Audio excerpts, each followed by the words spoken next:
You say you want to forget them, that you're over it. But why, then, does your heart still pause for a name it shouldn't crave? Why does your body flinch with hope at every message alert, even when you know it won't be them? It's strange, isn't it? The way absence still leaves fingerprints on our souls. The way we mourn a person who hurt us like they were a missing part of us. But maybe they weren't the part we lost. Maybe they were the reflection we mistook for love. What we often miss isn't the person.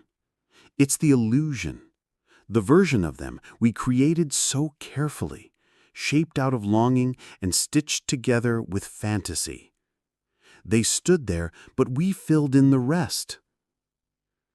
Carl Jung once said that what we don't face within, we meet outside as fate. And maybe that's why the people who wound us also feel like soulmates. Maybe that's why we cling harder to those who hurt us, because letting them go would mean facing the emptiness they were covering up. This isn't a story about villains and victims. It's quieter than that. It's a story about echoes, about how we sometimes attach to someone not because of who they are, but because of how they mirror what we lack. We look at them and see something we don't know how to give ourselves: attention, value, validation. So when they disappear, it feels like a part of us disappears too. But what if the one who abandoned us wasn't really them? What if it was us, years ago, choosing silence over truth, approval over boundaries? And now, every time someone withdraws their love, it scratches the scar where we once learned love could be taken away without notice. It's not just heartbreak. It's remembering a wound we've spent years ignoring. That's the part most people won't tell you, that the pain isn't about the goodbye. It's about what the goodbye stirs in you, a kind of ancient ache, the type that existed long before this person ever arrived. So when you ask, why does it hurt so much to lose them, you might be asking the wrong question. Maybe what you really want to know is, why do I feel lost without them? We tend to say we're broken by love. But more often, we're broken by the way we abandon ourselves while loving. We edit ourselves to be digestible. We bend to stay chosen. We silence our truth to keep the peace. And in doing so, we leave pieces of ourselves behind in every room we try to belong in. Carl Jung called this the persona, the mask we wear to be accepted. It helps us, yes, but over time, that mask can become a cage. Because when we forget it's a performance, we start believing the role is all we are. And suddenly, we don't know where the pretending ends and where we begin. We think, if I stop being who they want, will anyone stay? So we stay in roles. We stay in pain. We stay in places we've outgrown just to feel seen. But it never really works, does it? That emptiness lingers. Even when they say they love us, it doesn't sink in.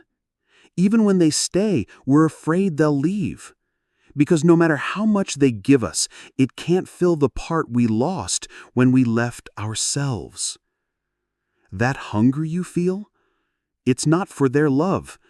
It's for your own. And this is where anxiety is born, not from the absence of the other, but from the silence inside us. That quiet, aching knowledge that we've shaped our worth around another human's attention.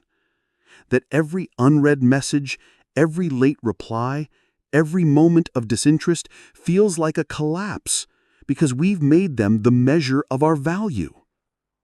The racing thoughts, the sleepless nights, the obsessive checking, it's not just about fear of losing them. It's fear of being left alone with ourselves.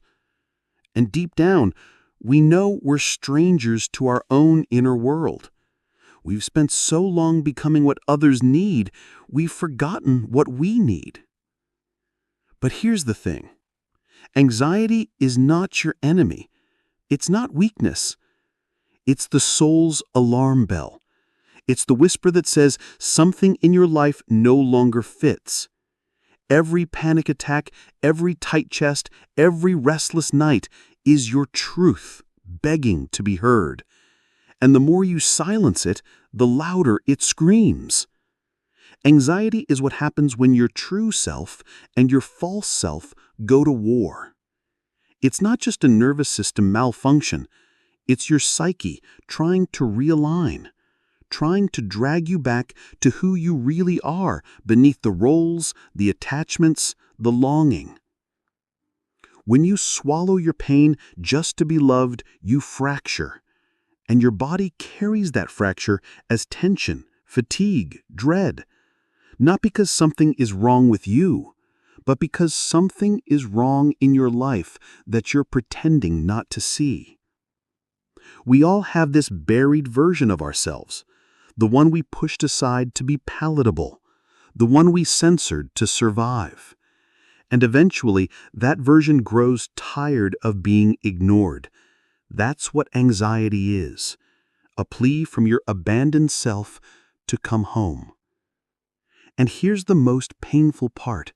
The person who hurt you may not even know the depth of the scar they reopened, because they didn't create the wound. They simply mirrored it. They were the stage your pain stepped onto. And that's what Carl Jung called the shadow, the hidden parts of you projected onto another. You hate them for what they trigger in you. You love them for what you've disowned in yourself. You're not obsessed with them.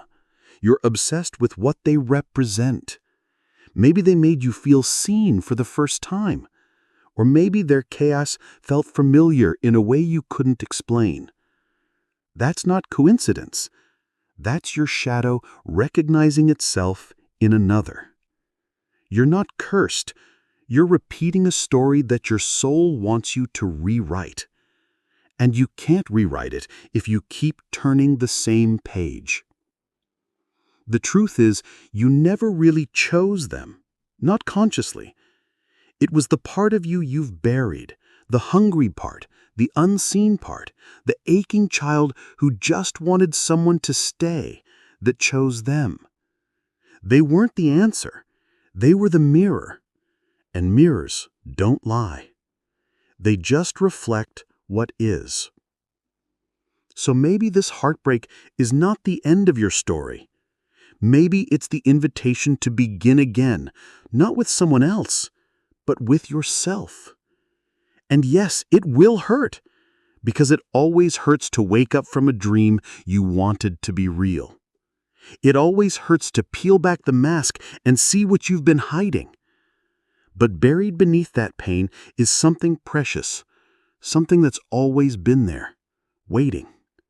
Your true self, unpolished, unapologetic, whole.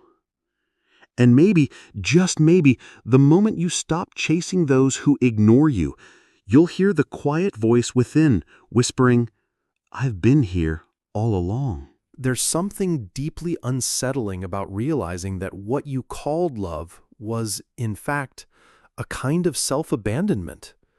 You don't notice it at first. It hides behind your willingness to compromise, to forgive, to understand. You say things like, "They're just going through something," or "It's not always like this."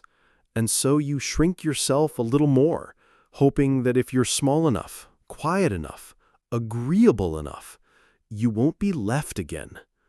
But every time you stay silent when something inside you screams to be heard, you drift further from yourself. And this Carl Jung understood so well. He warned us that the self is not found by erasing pain, but by walking through it. When you shape your identity around being good enough for someone else, you end up forgetting who you are when they're gone. You start confusing their presence with your worth. Their approval becomes your oxygen, their withdrawal your suffocation. And suddenly, it's not about love anymore. It's survival. You're surviving the silence, surviving the guessing, surviving the way your joy now depends on their mood. And that's not love. That's losing yourself. There's a specific kind of ache that comes from feeling invisible beside someone you once thought saw you. You begin to question whether you ever mattered to them, or if it was all in your head. And the worst part? You question your own instincts. You doubt the moments you felt something real. But feelings are real even when people aren't honest with them. Just because someone couldn't love you the way you deserved doesn't mean your love was a mistake. Still, you can't help but wonder, why did I let it get this far? Why did I give so much when it hurt so deeply? And the answer might be as simple as this. You learned too early that love had to be earned.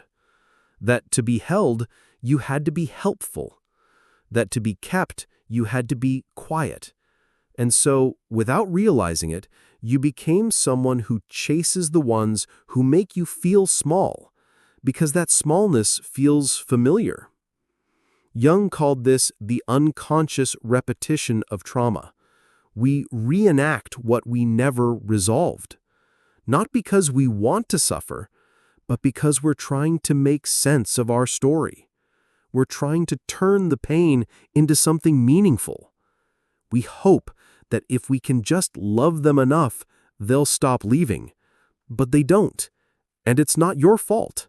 They were never the one to fix the wound. They were just the spotlight that showed you where it still lives. And here's the paradox. Healing begins not when they come back, but when you stop waiting. When you stop hoping for someone else to validate what you already know in your bones, that you are worthy even if they never saw it. But the road back to yourself isn't paved with sudden revelations. It's paved with small, quiet choices. Saying no when your body tightens. Walking away when the silence starts to feel like punishment. Giving yourself permission to rest, to feel, to not always be the strong one. Healing isn't a glow up. It's often messy, raw, and tender. It's grieving not just the person, but the version of you who thought you couldn't live without them. And it's not about becoming cold. It's about becoming whole. It's about realizing that your capacity to love deeply is not a flaw. It's a strength. But strength without boundaries becomes a wound. And you deserve love that doesn't hurt to hold. Still, the mind will argue. It will say, what if it was my fault? What if I ruined it? What if I just tried harder? This is the voice of the shadow. The part of you that still believes you are only as good as what others give you. But that belief isn't truth. It's a relic, a ghost from your earliest years when your survival depended on being chosen. And now, even as an adult, that child inside still fears abandonment as if it were death. This is why it feels like grief. Not just loss, but devastation. You are not only mourning a person, you are mourning your own reflection in their eyes. And when they vanish, it feels like you disappear too. But what if you didn't disappear? What if all along you were only hiding? What if your truth, your softness, your boundaries, your anger, your desires, what if all of it was still there, just buried beneath years of trying to be acceptable? That's what Jung meant when he talked about integration. The idea that wholeness is not about perfection, but about reclaiming the parts of you you've silenced. Your shadow isn't evil, it's just neglected. It's the pain you were never allowed to speak, the fire you were taught to dim, the hunger you learned to fear. And until you turn toward it, you'll keep meeting people who mirror it, people who trigger you, belittle you, abandon you, because they're playing roles in the script your unconscious wrote long ago. But the beautiful, terrifying truth is you can rewrite that script. You can decide that you don't have to suffer to feel connected, that love doesn't have to look like tension and walking on eggshells, that your softness isn't weakness, that your standards are not too much, that your needs don't make you difficult. And yet, even as I say this, I know how hard it is to believe it. I know the way you still wait for their name to appear on your screen, the way you still dream about them, even after all the tears, the way you remember the laughter more than the pain. Because the heart doesn't measure time in logic, it remembers in emotion. And that's okay. You're not broken for missing someone who broke you. You're human. But being human also means you have the power to choose again, to choose yourself, to come back to the home you left behind in someone else, the home that was always you. And I wish I could tell you there's a moment when it stops hurting, a clean break, a clear answer. But healing isn't linear. Some days you'll feel free. Other days you'll ache like it's day one. But both are part of the journey. Both are valid. Both are proof that you're still walking. So, if today you feel like breaking, break gently. Fall into yourself, not away. Hold the grief like a child who just wants to be seen. Let the tears mean something. Let the silence be sacred. You don't need to rush to heal. You just need to stay close to yourself. Because underneath the ache is a truth that doesn't waver. The love you've been waiting for has always been the one you withheld from yourself. And the moment you begin to offer it freely, without condition, without apology, you'll stop needing others to prove your worth. You are not here to earn love.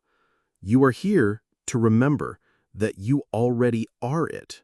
There's a moment, not loud, not grand, where something inside you finally whispers, "I can't do this anymore." It doesn't come during the chaos or even the heartbreak. It comes in the quiet, maybe while brushing your teeth, staring at your phone, or lying in bed where their absence hums louder than sleep. It's in these still moments that the truth pierces through. You are exhausted from waiting for someone else to make you feel whole. And this is where healing begins, not with a dramatic decision or a sudden epiphany, but with a simple realization. This pain, this cycle, this self-forgetting, it isn't love, it's longing. A longing that has nothing to do with them and everything to do with the parts of you you've left unloved. Jung called this individuation. Not the pretty kind of self-love that trends on social media, but the gritty, tender, fierce act of returning to your center, of peeling away every layer of performance, defense, and apology. It's the slow unraveling of everything you thought you had to be, so you could finally become who you are. And becoming who you are requires mourning, not just the person, but the fantasy, the hope, the illusion that if you just held on tightly enough, they'd finally see you. You have to grieve the version of yourself that thought love meant enduring, that thought closeness meant pain, that thought self-sacrifice was romantic. Grief in this way is not the end. It's the passage, the ritual, the sacred undoing that makes space for your return. Because every tear you cry is also a seed you plant, one that grows slowly, quietly, into self-trust. And maybe the most radical thing you can do right now is choose not to chase, not to convince anyone of your worth, not to argue with reality, but to stay right here with your breath, with your ache, with your truth. to tend to the parts of you that have been waiting years, maybe decades, for your own attention. You do not need their closure. You do not need their apology. You need to witness yourself, to listen to the words you've always needed someone else to say, to hold your own hand in the dark. This is how you begin to re-inhabit your soul. And yes, it will still hurt. There will be days when the memory of their voice makes your chest tighten, when their name feels like a bruise, when you wonder if letting go means you failed. But letting go is not failure. It's faith. It's trusting that your life cannot unfold while you're clinging to what collapsed. It's not about pretending they never mattered. It's about honoring what you learned and choosing not to bleed for it anymore. You are allowed to feel it all: the anger, the sorrow, the regret. But then, gently, you release it. Not because it wasn't real, but because you're ready for something more. Something softer, truer. Something that doesn't demand your silence to survive. And here is the most beautiful part. When you stop waiting for someone to return, you begin returning to yourself. Piece by piece, step by quiet step. And one day, without fanfare or warning, you'll wake up and realize they no longer have power over you. Not because you forgot them, but because you remembered you. This is the secret no one tells you. Healing doesn't always feel like freedom at first. Sometimes it feels like loneliness, like emptiness, like standing in a room with all the versions of yourself you once abandoned. But if you can stay long enough to hear what they have to say, you'll realize they've been carrying your strength all along. And that's when the shift happens. That's when the ache starts turning into space. And that space begins to fill. Not with another person, but with your own presence. The kind that no one can take away. The kind that whispers, "I've got you," even when the world goes quiet. You don't have to harden to be safe. You don't have to become cold to be free. You just have to stop betraying yourself to keep someone else comfortable. Because when you stand in your truth, when you draw a line in the sand and say, "No more," you're not pushing people away. You're calling your soul back home. And I know that letting go can feel like dying. But maybe, in some ways, it is. Maybe it's the death of the version of you who thought love had to hurt. Maybe it's the death of the hope that someone else would save you. But in that death, something is born too. A deeper you, a wiser you, a freer you. You are not behind. You are not broken.